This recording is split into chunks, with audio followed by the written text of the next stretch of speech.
If you see your film on Rotten Tomato and it has his credit on, you know where he's coming from. Yes, we are very still clap again for him. The next guest is actually a very good friend of mine. I think the last time we met, the very first time we met was when I was in Nigeria to represent Ghana in a film reality TV show. And we became friends, we became brothers, and he has traveled all the way from Nigeria to join us on this conversation. Please let's put our hands together for Mr. Tunes. Please let's do it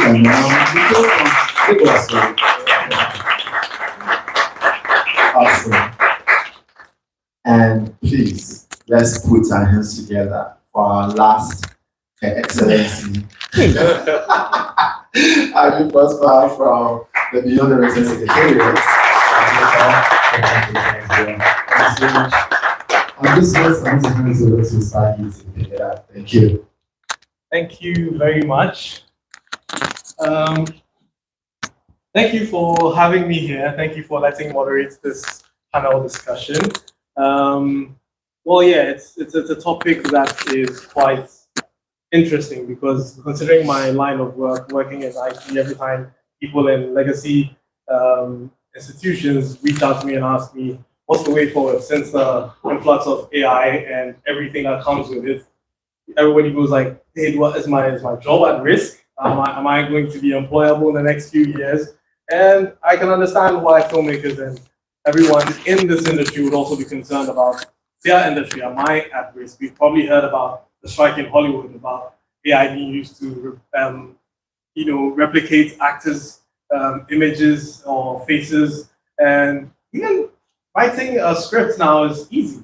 Just go into ChatGPT and tell it to tell you a story.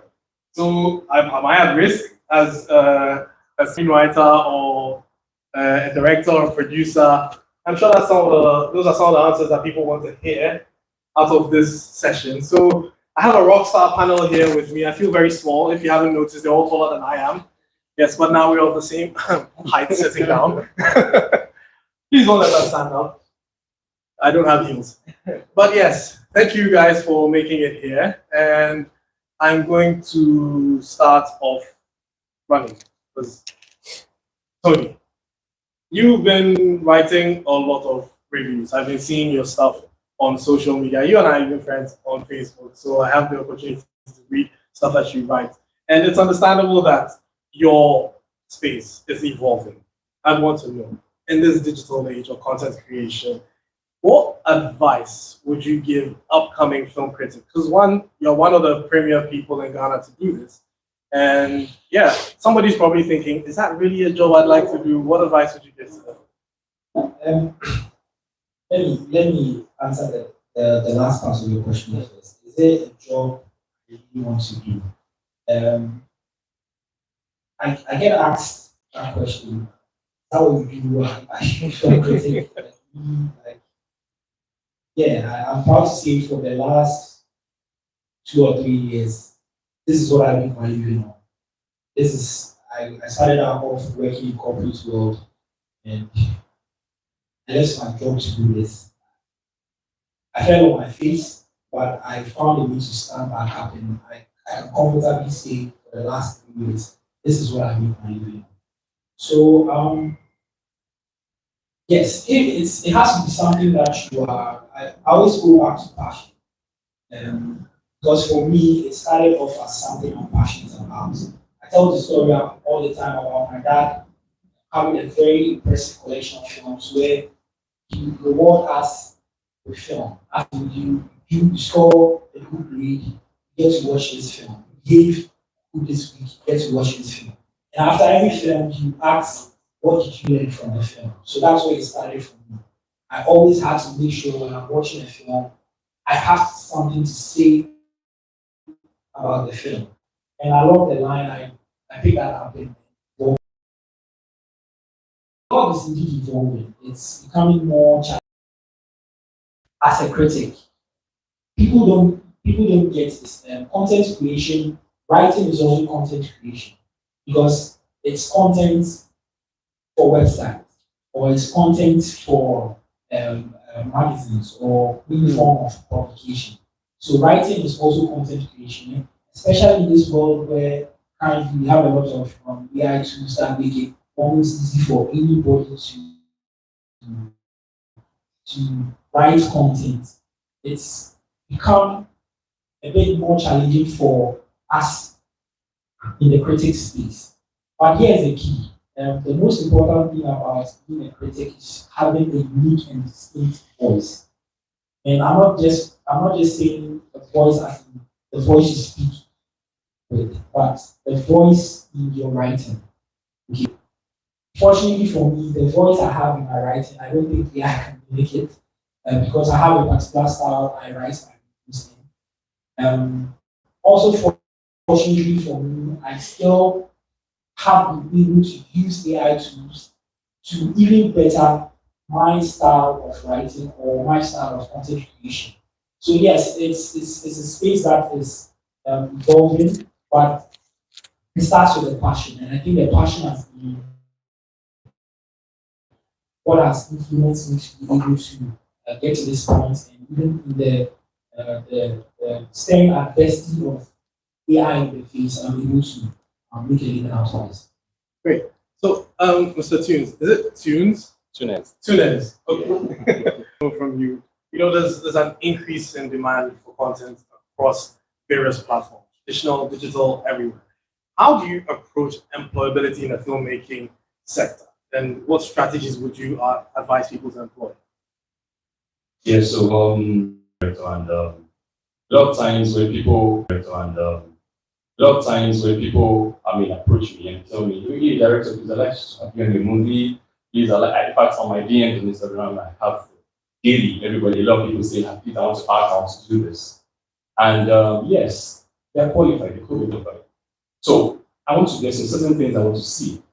There's certain things I look out for in you before I say, okay, you're good enough to be on a project. So to answer that question, the first question is, do you really understand what we mean by employability itself? So what's employability? I mean, is it just about getting employed? Yes, from a layman definition, it's just ability to get employed, right? Having the capacity to employ. But it's beyond that. Employability is basically having some skill sets that keeps you in that job throughout your working lifetime. So it's a different thing to get a job and then I discover you can't do the job and I tell you, so sorry, don't come from tomorrow again. Okay? And then I know that you have what I need and then I keep using you even while things are changing. So for example, I had a job recently, 2 years ago, I had a costume and she was on my set. We worked, I liked what she did. Now, I had a movie that went to cinemas nationwide in Nigeria some months ago. And then I wanted to use her, but I couldn't use her again. But she worked for me 2 years ago, and I was excited. Now, this last project, she couldn't fit in because she stayed where she was 2 years ago. She didn't develop herself to what I wanted because it wasn't just about me. My cinematographer who works with me, 2018, he's not the one that I didn't work with him for this last one. Not because he's dead or because he's in the country, but because what we wanted to do was a bit higher than what we did in 2018. So I went back to him, I'd like to work with him. And then I realized, or my team, we realized that, he wasn't up to the task to do what we want this time. Yeah, it's a different thing when your price is high and I'm saying, oh, sorry, I don't have that money. That's different. But I'm talking about your skill set. So for me, what keeps you in that job, the employability thing, you need to keep renewing yourself. There's need for you to upgrade at all times. There's need for you to, own some skill set that keeps you in that job. As an actor, as a director, even as a director, you need to keep reading all the time. Like you said, the space we have is competitive, extremely competitive these days. And then you want to do something outstanding. It doesn't just come from anywhere. You need to own it. You need to have those skills that keeps you in job over years, over time. So you keep reading, you keep learning. And one of the ways to actually approach that, or how I approach that, is that I also, apart from reading, I also network with other people. I have filmmakers who will, right now, what you're doing is learning as well. We are learning from one another. And then I listen to my own colleagues. I listen to people who are better than me, who have been in the industry for 10 years, 15 years, and I get to ask questions. How did you arrive at this? When this happened, what did you do? Because certain things, at times in life, things change. COVID changed a lot of things, you know that. And if you are still living the life before COVID, you might likely face out right now. You might not be able to make sense. So one of the ways to actually tackle these things, always you need to evolve, you need to move with things, you need to read, you need to network. It's very important. There are things I learned from just meeting people.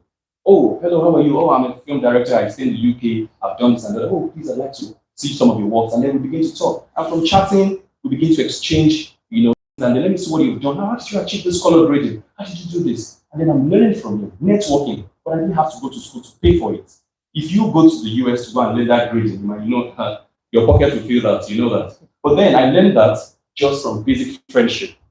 And that's what helps you. That's one of the things that keeps you in that job. And then flocking with the right set of people. That's still is still a string attached to networking, but it's still different. I networked, I'm meeting her today, and then we're talking. I might not, after one or two times of talking to her, we might not relate anymore like before. But then if I stay in Accra here, and we might become friends, I might begin to flock with her, I might begin to move around with filmmakers like her, and then I will learn more. So when things are evolving, then I will get to know. You can't be working with engineers and then you're an actor. You can't be working with architects and then you want to be a director, film director. It's possible, you may have them around you. I'm not saying you should stop working with them or stop being friends with them. But I mean, you need people in your line of career, your line of duty, your job, around you more. So when things are changing, your discussions are similar. You are operating the same level of, in the same frequency. So you understand each other. So when these guys are talking about foundation and, those things, as an actor, what would you be saying? So before you know it, you are intelligent, but you are losing a lot of things because your friends are moving ahead in their own career while you're training them by making money with them. So your career is like terminate anytime soon. So my advice, finally, is that as filmmakers, as actors in our industry, your approach to keep being employable is renewing yourself, evolving at all times, reading, learning, and then tell yourself, I'm not going to stay in this where I am this year. I want to move next year. I want to move from here to another level. When you quest for something, when you quest for greatness and expansion, there is no way you always move forward. Thank you very much. Now, Ivy, your question is segueing directly from Mr. point, and it has to talk about skills. Because he said you need to acquire new skills, and you're a producer. What kind of skills do you look out for? Because we're evolving. A lot of things are changing. Now, everyone's a content creator. Everyone whips out their smartphone and they say, hey, I can create content. You say, okay, I'm looking for content creators. And every Tom, Dick, and Harry with a smartphone comes to you and says, I'm a content creator. What skills would you be looking at? Well, I would say the first thing that I look out for is if this person has a proven track record for creating content. So I think it's okay for a person to say they're a content creator before they've made it big, if so to speak. Somebody may have 100 followers on their platform and they feel like they're not ready to call themselves a content creator because they're not at 100 yet, or at 1,000 or 10,000 or whatever it may be. But I think once you give yourself that this is what I am, it can help you change your mindset to focus on that's what you're doing. So if you're telling people you're a content creator, you're a filmmaker, you are constantly doing the things every day towards building your track record. So for example, if you have an Instagram page, you are constantly posting every day something that's showing your ability to create content. I often get people who send me messages in my DM saying they want to work with me. And the first thing I say to them is, send me a link with some of your work so I can see what you've done. And I know that people might be afraid because they feel like, oh my goodness, I don't have anything to show. But if you have been consistently posting on your personal platforms, you have something to show. You may not have a lot of numbers, but if you have really good work, it's like, wow, this person's work is really, really, really nice. I would like to work with them. So the key to getting your skills is to practice every single day. because that's how you get better. You can't just post once and then a week later and then 2 weeks later and expect to improve if you're not doing it every day. I like using sports as an example because athletes are training every day for hours, sometimes 2 hours, 3 hours to get their craft perfect. And we can apply that same attitude to when we're working in content creation and filmmaking, is to be practicing every single day. Watch content that is teaching you something. YouTube has a lot of people who are teaching you skills on what you can be doing to improve every single day. So I think that it's important that people do that. You take the time. And then I'll piggyback off of what he said. He talked about surrounding yourself with other people doing the same thing. I think that's very, very important. I find that when I'm around other people who are also creating content, I get this energy that comes because the people are talking about, yeah, I tried that too, and it didn't really quite work. And how can we do this differently? Because they understand, they get it. So when you're around other people who are doing the same thing, I think it definitely helps.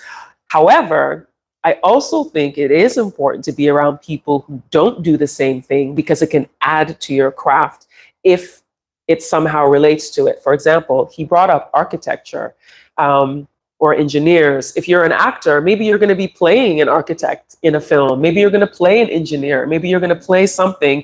And when you're around somebody who does that, they can actually give you the insight on the type of person they are, on the right lingo that they use in that industry. That's what they do in those TV shows where there's doctors. They actually go and learn from real doctors, real medical experiences, so that when they act out the part, it's more authentic and more real. So the primary should be being around people in the same industry. Secondary, you should be around people who are in different industries because you can learn from them. There's skills that they have that can also contribute to the things that you're doing as well. Great. So if you haven't learned anything, one, network, be passionate, have new skills, basically, and be adaptable. Don't just stay in the same circles that you find yourself in every day. Explore and open your network circle. Now, I'm going to ask all of you this question because I'm passionate about it as well. I'm a creator. I'm not a content creator like you guys. You guys are top level. I just make film scores. And I always have to battle. Just? I mean, you said you just make film scores? No, listen. A film, I don't mean to interrupt. I just want to say this because it's in my mind and I don't want it to go. Film scores are so critical to the film, to the TV show, to the commercial. Without that music underneath, it doesn't bring the emotion. Do you know when I was in high school, I used to actually buy movie scores. Like I would buy it and I would listen to it, and it just the doom, doom, doom, like all the emotion that it brings up. So please do not diminish what you do. What you do is important. Thank you. So you find yourself battling between your artistic expression and what the client is demanding. For instance, you've created this awesome, creation, and your client says, "No, I want you to do it like this. This is how I want it." And you know what you're trying to achieve. So all of you, I'm starting with you again. Okay. Yes. How do you find the balance between your artistic expression and the client's demand? How do you find that middle ground so you don't lose what you're trying to communicate, and also you satisfy the client? Well, at the end of the day, the client is paying, so you're there to do what the client wants. But you need to find a way to communicate to the client that what you're trying to do will help their business, because it's about the bottom line. So you have to find a way to communicate and show them, well, I think what you're suggesting is great, but can you think about this? This that I'm trying to do, this is what it will do for your business. This is what this can do for your customer, to engage with your customer, which will result in more sales. So you communicate it in a way that you're not saying, well, I know better than you, because sometimes people get upset because the creative spirit of you're like, I know better. What are you talking about? You hired me to do this job. But no, you have to just say, okay, yes, I understand where you're coming from. However, can you think about it like this? Because this could help your business in A, B, C, and D. And if you can quantify it, then they'll listen more than if you just be. Yeah, so for me, my own clients, I would say they are the viewers. Right. Okay. And they don't pay me directly for my movie, but then they have people like him and the viewers. They have that that's liberty to, criticize my film. And then they're like, you should have done this way, you should have done this that way. So when I started out as a director, I realized that as creatives, we all have that thing inside of us. And then we always want to, as creatives, you want to express yourself. You want to express yourself as much as you can. But then, like I said, when I started, I wanted to do that, like just put out myself, put myself out there. And then I realized I was not connecting with people. As a matter of fact, my title for my first short film, I remember over 10 years, was Disaster. And then I picked that from the Buddhists and all that. But I realized people didn't connect with it. And I had a very strong message I was trying to pass across the world. Like, I want you guys to see something, But then a lot of people would say that, oh, what's that? And then I didn't mind. I went ahead, I did another short film, La Entrevista, another thing, Spanish word again. I just wanted to be different. People didn't connect. Later I had to put a bracket under like translate. Oh, the interview. Oh, the interview. Now they want to watch. And then anytime after seeing the movie, they're like, oh, I love the short film, not bad, your message was not bad. I like the idea of this. Why don't you do this next time? And they started engaging me. But initially, when I was doing what I wanted, like I wanted to give out myself, people were not engaged. So while I was going to trainings, conferences, I realized, and also studying the market, I realized that as creatives, sometimes you need to find out what your audience really wants. What catches their fancy? What interests them? That would help inform and shape your own creation. So I can still create what is inside of my head, but with knowing that this is what they want, it will help me form what I want to create in line with what they want. Now I'm going to speak for Nollywood because I'm in Nollywood. And then we realize at every point in time that our movies usually changes. In Nigeria, some time ago, we realized people loved comedy so much. And then you see all producers going for comedy and you cash out. You do a comedy, you cash out. You do a comedy, you cash out. At some point, people got tired. How do we know? They didn't tell us physically. We realized that there was also a shift, it was died on a graph. And we realized that people were not coming to see comedy movies again. What happened? Is it not the same people we've been shooting for? And then people are like, no, we want something else. Give us something else. And then people change again. And then right now, we don't see Nigerian filmmakers trying to put a bit of action and comedy together, or they're trying to create thriller. And right now we have award-winning producers now merging everything. Now you've seen romance, you see action. We want to do that because that's what people want. And we want a mixture of everything. Don't give us rice alone now. We want to eat rice and then fried plantain. Okay, so people are doing that. But then, if you decide to want to stay with comedy, you may get out of market. You may face out in no time. So sometimes I still can pass across my message about humanitarianism, but including romance. Some part of the movie could have a bit of thriller. I could decide to make some place funny, just one or two things.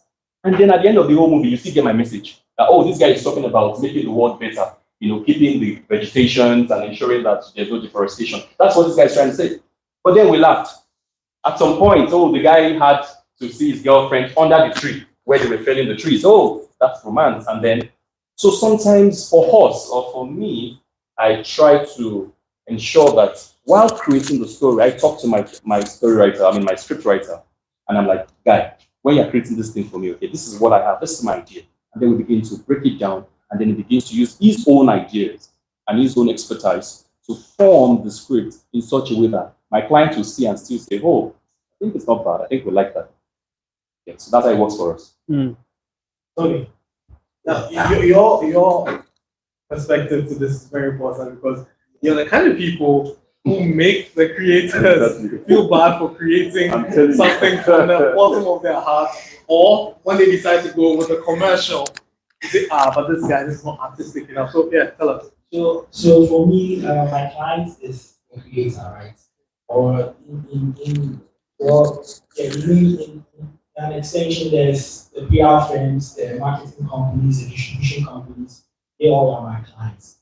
And listening to him, even with the way he phrased the question, I see how I'm a bad person because my job basically as a critic and engaging my services is to, for a lack of a better word, to break down what you built, right? So what comes into play most important is my credibility, right? When you engage me as a critic, you want an honest opinion on your work. You want an honest professional opinion on your work.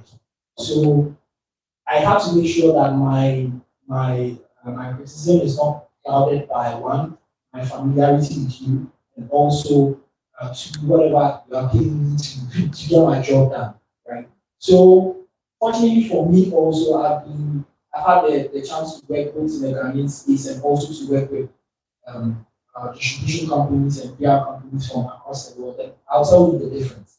So with the distribution companies around the world, they reach out to you because they know you're a critic, they know they've read your reviews, they know the angle with which you approach films, and they want your perspective on their film. They don't care what you have to say about the film. They just want to know your perspective because you are speaking for a certain section of their market. And that's basically my job as a critic. He's saying, he the creator, you, the audience is his client. But I'm between him and his client. Because I take perspective, and my job as a critic is to take the audience perspective to him, the creator, and also break down his interpretation or his translation of the film to the audience, especially those who might not get it immediately. So the foreign PR companies and the foreign indie filmmakers I've got the opportunity to work with, they don't really care what you have to say about the film. They just want your truth. They want your perspective. They want because you are like I said, you're a portion of their audience. So they know that okay, this ski boy somewhere in Africa thinks this way about their film. So that represents a portion of their targeted audience. Maybe they accept it in good faith. They do not necessarily want they do not even try to influence what you have to say, right? Because at the end of the day, the criticism in itself is a PR tool for them. Because good or bad reviews also go a long way to sell the film. Because it creates that's the important part about the content I create is to create conversation around your film, right? And then there's the Ghanaian market. Unfortunately, the Ghanaian market has not really understood the importance or the significance of critics like myself and the work we do. So you have a Ghanaian filmmaker approach you and be like, okay, so you're the film critic guy, okay, so I have this film, so this is the film, man. I want you to write this and that for me about the film. And I'm like, that's not how that's not the work I do. You can't come to me and tell me, funny story, I had this film one time and then the producer reached out to me and he said, in my review, I should describe him as the Tyler Perry of that, right? And I remember this very well because that was his exact words. He said I should describe him as the Tyler Perry of Ghana. And I was like, so what if I don't think you are the Tyler Perry of Ghana? Like, I can't say that. The moment I say that, I'm putting a stamp on that moniker or that brand label, possibly because of the credibility I have, right? So that's the challenge. The Ghanaian space unfortunately doesn't understand my role, so you have people reach out to me. And the moment I stress the fact that regardless of what you are paying me to do my work, do not influence what I have to say about your film. They're like, okay, I'll call you tomorrow. And you never get the call. Most likely you don't get the call back. The next time you hear from them, oh, I forgot, blah, blah, blah. Yeah. But that's the challenge. My credibility is not compromised in content, especially content that is in a way commissioned by my clients. Great. Now I'm sticking with you because I'm going to ask you another question about reviews. You know how social media has democratized the flow of information. Everyone gets up and they can say anything they want to say, post anything they want to post on every social media platform. That applies to movies. I'm scrolling through my timeline and I see Captain Marvel, 3 out of 10, don't recommend. Oppenheimer, 10 out of 10, strongly recommend. Barbie, 20 over 10, strongly recommend. And these are from people who are just consuming, movies as casual viewers. How does that affect you, whose job it is to actually review these movies to ensure that the right audience gets to watch them? So that's why it's important to know where you are getting your content from, right? So in my case, I worked in this space for this always actually 9 years since I started reviewing films, right? So I think over the 9 years, I have created a reputation for myself. So anybody that knows me in the Ghanaian film space knows that if I say this about a film, it's because that's how I really mean about it. And it doesn't stop anybody else from having opinions about film. But here's the thing, in my form of content creation, it is reviews are subjective, right?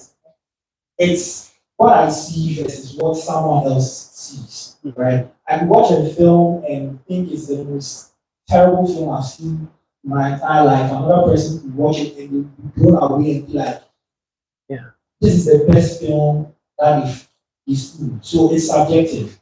But at the end of the day, there's that need to know again where your content is coming from. Because if I have created a reputation for myself as a critic of high repute, right? That means what I say carries some water, as opposed to someone who is on social media and probably has a personal relationship with the producer of the film or something, and then goes on their Facebook and says, "You should go and watch this film. This is the life-changing experience," or "This is a film from the Tyler Perry of Ghana." You should be able to know the difference. Fortunately, the rest of the world seems to understand the work I do as a content creator. So there's Rotten Tomatoes, which happens to, for instance, be the world's foremost aggregator for film reviews, right? And so let's think of it this way. Rotten Tomatoes is like the Ghana Bar Association for lawyers, right?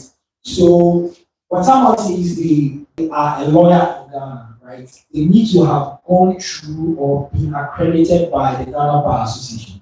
So then they can say that they are a lawyer, right? It's the same way in the work I do.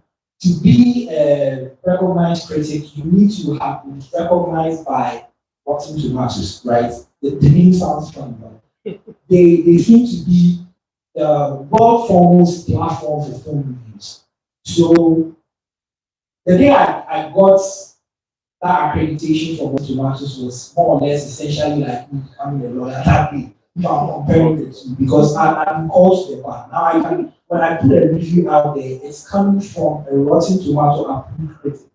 So it carries water, as opposed to what somebody somewhere has put on social media.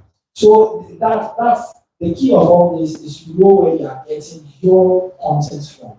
Again, it doesn't mean that what I say about the film is law or is cast in stone, right? Or when I say a film is bad, it's bad. It means this is my perspective of the film.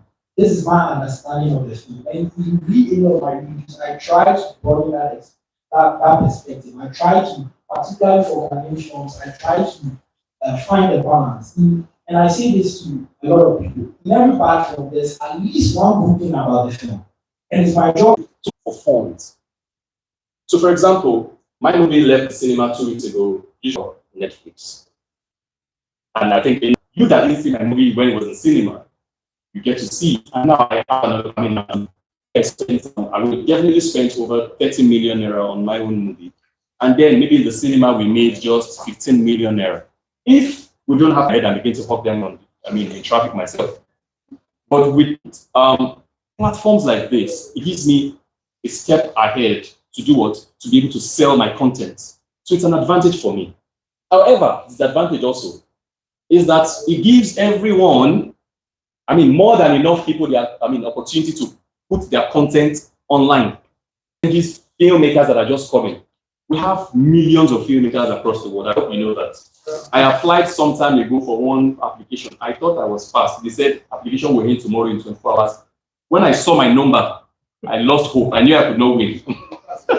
Because I saw that over, maybe let's say, for example, in less than 24 hours, we have like 800,000 people have applied across the world.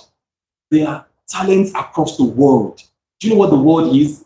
So one small boy from Ghana or Nigeria now, you're trying to put your ability or push your, try your luck. Let me use that word. You can't win. I'm not saying you won't win. Okay, I'm not trying to look down on you. Always believe in yourself. You can. But it has that. I'm only talking about the disadvantage right now. It makes you like a drop of water in an ocean. That's just advantage. Another thing is on Netflix, they only give priority to new movies. So by the time your movie starts in platforms, because there are newer movies, except your movie is creating an extraordinary traffic. So that's the challenge. So for me,